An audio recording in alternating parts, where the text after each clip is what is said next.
Hello students, नमस्कार। School answer channel पर आपका हार्दिक स्वागत है।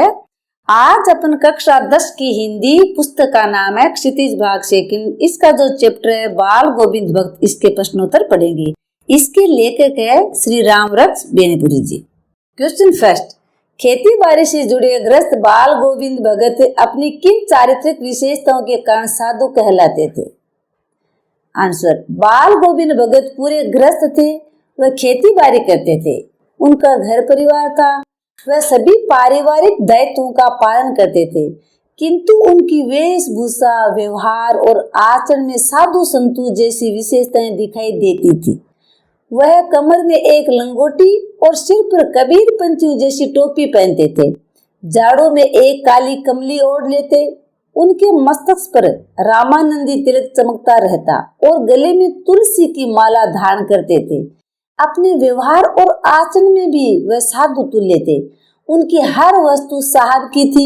वे स्वयं को साहब का सेवक या प्रतिनिधि मानकर सारे कार्य करते थे।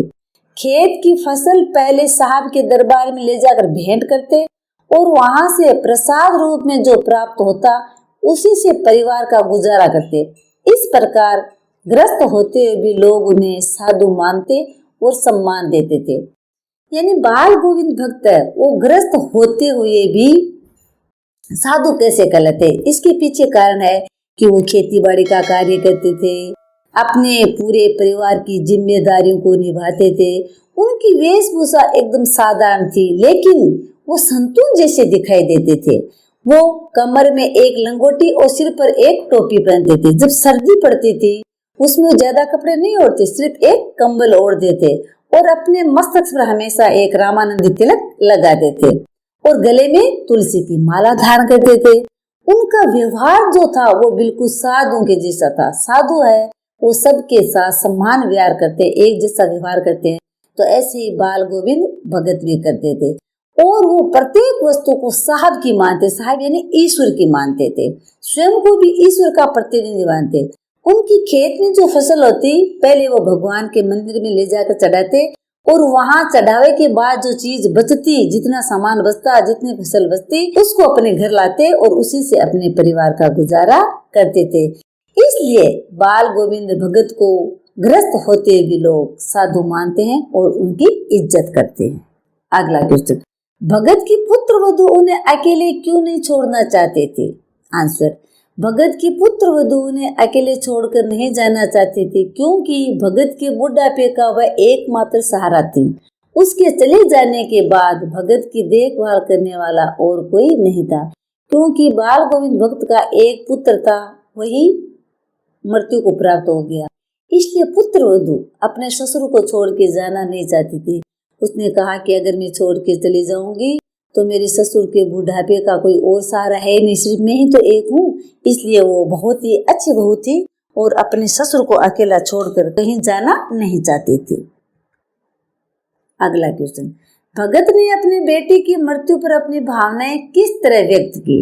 आंसर, बेटी की मृत्यु पर भगत ने पुत्र के शरीर को एक चटाई पर लिटा दिया, उसे सफेद चादर से ढक दिया तथा वे कबीर के भक्ति गीत गाकर अपनी भावनाएं व्यक्त करने लगे। भगत ने अपने पुत्र वधू से कहा कि वह रोने का नहीं बल्कि उत्सव मनाने का समय है। विरहिणी आत्मा अपने प्रियतम परमात्मा के पास चली गई है। उन दोनों के मिलन से बड़ा आनंद और कुछ नहीं हो सकता। इस प्रकार भगत ने शरीर की नश्वरता और आत्मा की अमरता का भाव व्यक्त किया है। भगत जी का बेटा जब मृत्यु को प्राप्त हो गया तो उन्होंने अपने बहू से कहा कि रोना बिल्कुल नहीं है, ये रोने का समय नहीं है, ये उत्सव मनाने का है। उन्होंने अपने बहू को कहा कि आत्मा का जब परमात्मा से मिलन हो जाता है तो इसमें इसकी आत्मा का परमात्मा से मिलन हो गया है, तो रोना नहीं, ये आनंद का समय है। और भगत ने ये भी कहा कि शरीर नश्वर है और आत्मा की अमरता का भाव इसमें व्यक्त किया गया है कि ये मरा नहीं है, इसकी आत्मा जो अमर हो गई है और अपनी बहू को रोने के लिए मना करते हैं। इस तरह से उन्होंने अपनी भावनाएं व्यक्त की। अगला क्वेश्चन, भगत के व्यक्तित्व और उनकी वेशभूषा का अपने शब्दों में चित्र प्रस्तुत कीजिए। यानी बाल गोविंद भक्त है वो कैसे कपड़े पहनते थे, कैसा उनका व्यक्तित्व था, इसके बारे में बताना है। आंसर, बाल गोविंद भगत एक गृहस्थ थे, लेकिन उनमें साधु सन्यासियों के गुण भी थे। वे अपने किसी काम के लिए दूसरों को कष्ट नहीं देना चाहते थे, बिना अनुमति के किसी की वस्तु को हाथ नहीं लगाते थे, कबीर के आदर्शों का पालन करते थे। सर्दियों में भी अंधेरा रहते ही पैदल जाकर गंगा स्नान करके आते थे तथा भजन गाते थे। वेशभूषा से ये साधु लगते थे। इनके मुख पर सफेद दाढ़ी तथा सिर पर सफेद बाल थे। गले में तुलसी के जड़ की माला पहनते, सिर पर कबीर पंथियों की तरह टोपी पहनते थे। शरीर पर कपड़े बस नाम मात्र के थे। सर्दियों के मौसम में बस एक काला कंबल ओढ़ लेते थे तथा मधुर स्वर में भजन गाते फिरते थे। यानी बाल गोविंद भक्त है, वो एक गृहस्थ होते हुए भी साधु सन्यासियों के उनमें गुण विद्यमान थे। वो किसी को ना तो दुख पहुंचाते, ना किसी की वस्तु को हाथ लगाते और कबीर के आदर्शों पे वो चलते थे। यहाँ तक कि चाहे सर्दियों का मौसम हो, वो बहुत जल्दी उठ करके गंगा पे जाके स्नान करते थे। उनकी वेशभूषा है वो बिल्कुल साधु जैसी थी, क्योंकि वो सर्दियों में भी एक कंबल ही ओढ़ते थे, गले में तुलसी की माला रखते थे और सिर के ऊपर कबीर पंथियों की टोपी। मधुर स्वर में वो भजन गाते फिरते थे, इसलिए उनका व्यक्तित्व बिल्कुल साधु संतों जैसा था। अगला क्वेश्चन, बाल गोविंद भगत की दिनचर्या लोगों के अचरज का कारण क्यों थी? यानी बाल गोविंद भक्त ऐसा क्या कार्य करते थे जिससे लोगों को आश्चर्य होता था? आंसर, बाल गोविंद भगत गृहस्थ साधु थे।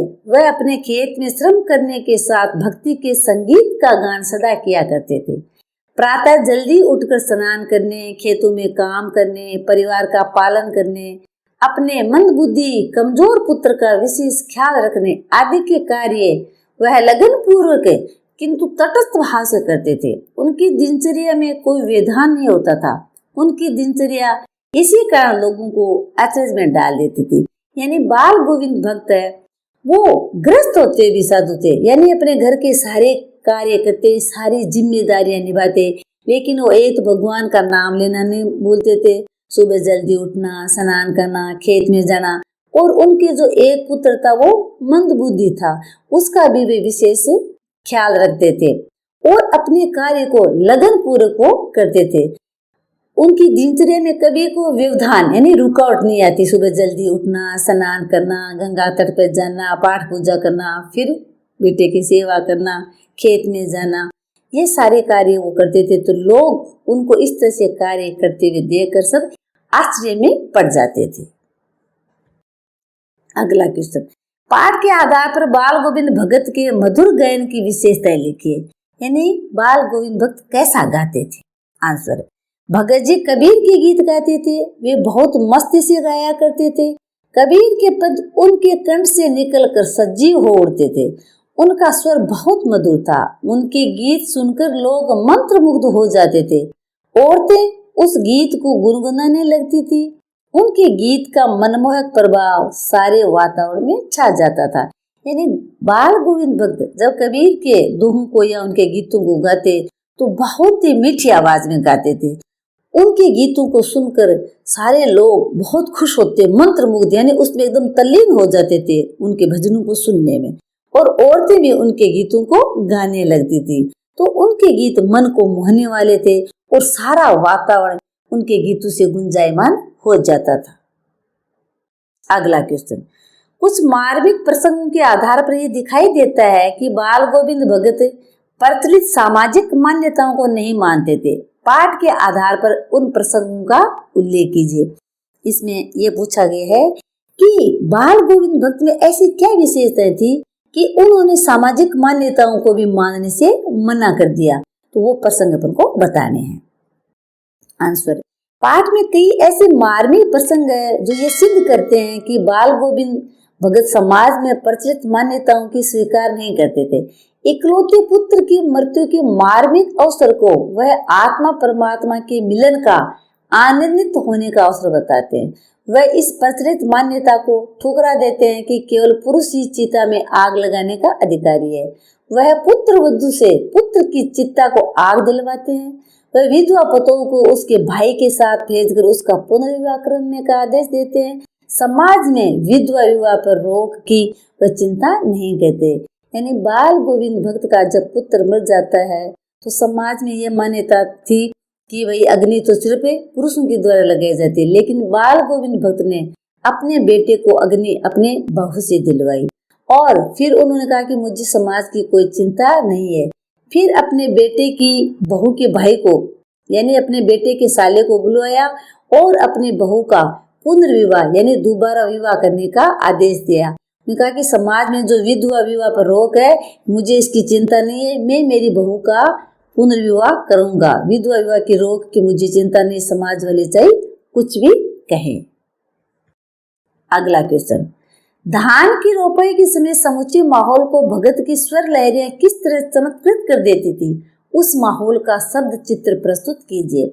यानी जब धान कहते हैं चावलों को, तो जब धान की रोपाई होती है, पहले चावल पास पास में लगे होते हैं, फिर उनको उखाड़ करके खेतों में पानी भरा होता है और उनके बीच में उनको एक एक पौधे लगाए जाते हैं, उसको कहते हैं धान रोपाई। तो उसमें वो कैसा भजन गाते थे, कैसा संगीत गाते थे और ये कार्य करते हुए वो धान को रोपते थे, उसके बारे में बताना है। आंसर, आषाढ़ का महीना है, रिमझिम वर्षा हो रही है, गांव के सभी किसान अपने खेतों में धान की रोपाई कर रहे हैं। बाल गोविंद भगत भी अपने खेत में कीचड़ से लथपथ हो धान रोप रहे हैं। इसी समय नेपथ्य में संगीत जैसा एक मधुर स्वर गूंजने लगता है। बाल गोविंद रोपाई के श्रम को अपने जादू भरे संगीत से भुला रहे हैं। उनका संगीत ऊपर आकाश में और नीचे पृथ्वी पर अपना जादू दिखे रहा है। वहां उपस्थित हर व्यक्ति पर उसका प्रभाव पड़ रहा है। खेलते हुए बच्चे, मेड़ों पर बैठी स्त्रियां, हल चला रहे किसान, सभी बाल गोविंद के स्वर के जादू से चमत्कृत तथा आनंदित हो रहे हैं। यानी जब बाल गोविंद भक्त कीचड़ से लथपथ धान की रोपाई कर रहे हैं, क्योंकि खेत पानी से भरे होते हैं और उसमें जब धान रोपते हैं तो उनके पैर हाथ सब कीचड़ से भर जाते हैं, तो वो धान रोपाई का कार्य करते इसमें बहुत मीठी आवाज में गाते हैं।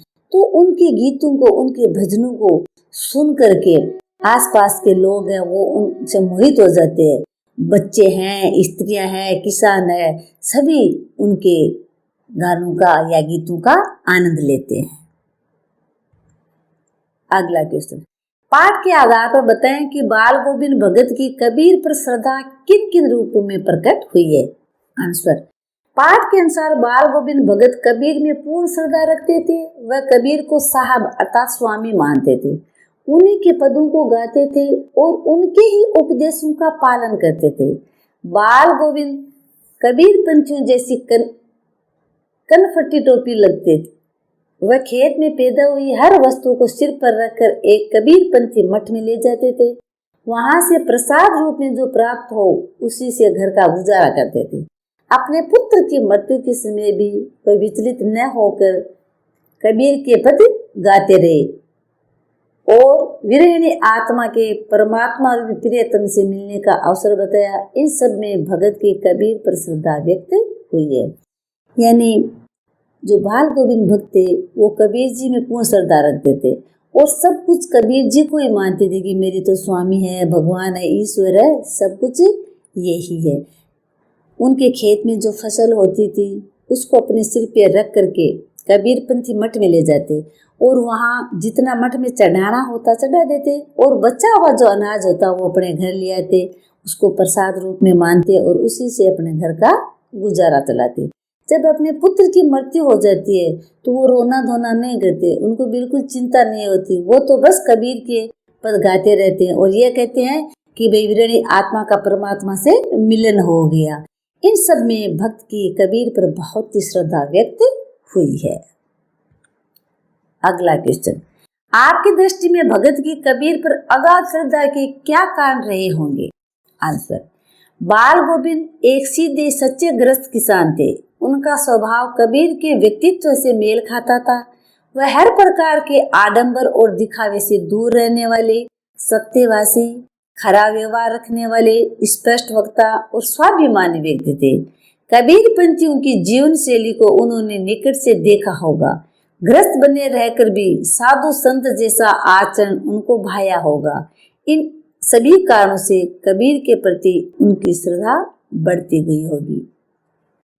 यानी जिस तरह से कबीर जी थे वैसे के वैसे बाल गोविंद भक्त थे। वो एक गृहस्थ होते हुए भी, किसान होते हुए भी एक साधु संत की तरह उनका व्यवहार था। उनका जो व्यवहार कबीर से बिल्कुल मिलता है।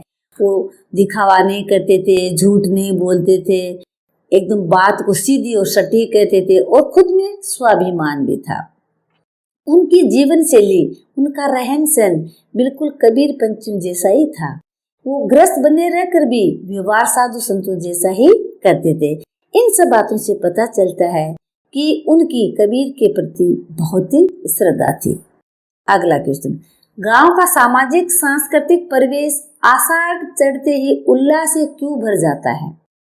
आषाढ़ में जब बरसात होती है तो भगत जी ऐसा क्या कार्य करते हैं कि सारे गांव में खुशी का, उल्लास का माहौल हो जाता है? आंसर, आषाढ़ की रिमझिम बारिश में भगत जी अपने मधुर गीतों को गुनगुनाकर खेती करते हैं। उनके इन गीतों के प्रभाव से संपूर्ण सृष्टि रम जाती है। स्त्रियां भी इससे प्रभावित होकर गाने लगते हैं। इसीलिए गांव का परिवेश उल्लास से भर जाता है। यानी जब आषाढ़ में बारिश होते हैं, भगत जी अपने खेत में जाते हैं, हल जोतते हैं, कार्य करते हैं, तो वो कबीर के गीतों को गाते रहते हैं। तो उनसे जो वातावरण है बहुत ही खुशनुमा हो जाता है। सब लोग उनके गीतों को सुनकर, भजनों को सुनकर के भाव विभोर हो जाते हैं। अगला क्वेश्चन, ऊपर की तस्वीर से ये नहीं माना जाए कि बाल गोविंद भगत साधु थे। क्या साधु की पहचान पहनावे के आधार पर की जानी चाहिए? आप किन आधारों पर यह सुनिश्चित करेंगे कि अमुक व्यक्ति साधु है? इसमें यह पूछा गया है कि क्या आप उनके पहनावे के आधार पर ये कह सकते हो क्या कि साधु है या नहीं है? ये अपन को बताना है। आंसर, एक साधु की पहचान उसके पहनावे से नहीं बल्कि उसके आचरण, व्यवहार तथा उसकी जीवन प्रणाली पर आधारित होती है। यदि व्यक्ति का आचरण सत्य, अहिंसा, अपरिग्रह, त्याग और लोक कल्याण आदि से युक्त है तभी वह साधु है। साधु का जीवन सात्विक होता है, उसका जीवन भोग विलास की छाया से भी दूर होता है। उसके मन में केवल ईश्वर के प्रति सच्ची भक्ति होती है। यानी जो साधु होता है वो सत्य बोलता है, अहिंसा यानी हिंसा नहीं करता, अपरिग्रह जितनी चीज की आवश्यकता होती है उतनी अपने पास रखता है, बाकी को त्याग देता है। त्याग की जिसमें भावना होती है, जो लोगों के कल्याण के लिए कार्य करता है, ये अगर जिसमें गुण हो तो वही साधु होता है। अगला क्वेश्चन, मोह और प्रेम में अंतर होता है। भगत के जीवन की किस घटना के आधार पर इस कथन का सच सिद्ध करेंगे? आंसर, मोह और प्रेम में निश्चित अंतर होता है। मोह में मनुष्य केवल अपने स्वार्थ की चिंता करता, प्रेम में वह अपने प्रियजनों का हित देखता है। भगत को अपने पुत्र तथा अपनी पुत्र वधू से अगाध प्रेम था, परंतु उसके इस प्रेम ने प्रेम की सीमा को पार कर कभी मोह का रूप धारण नहीं किया। दूसरी तरफ वह चाहते तो मोहवश अपने पुत्र वधू को अपने पास रोक सकते थे, परंतु उन्होंने अपने पुत्र वधू को जबरदस्ती उसके भाई के साथ भेजकर उसके दूसरे विवाह का निर्णय किया।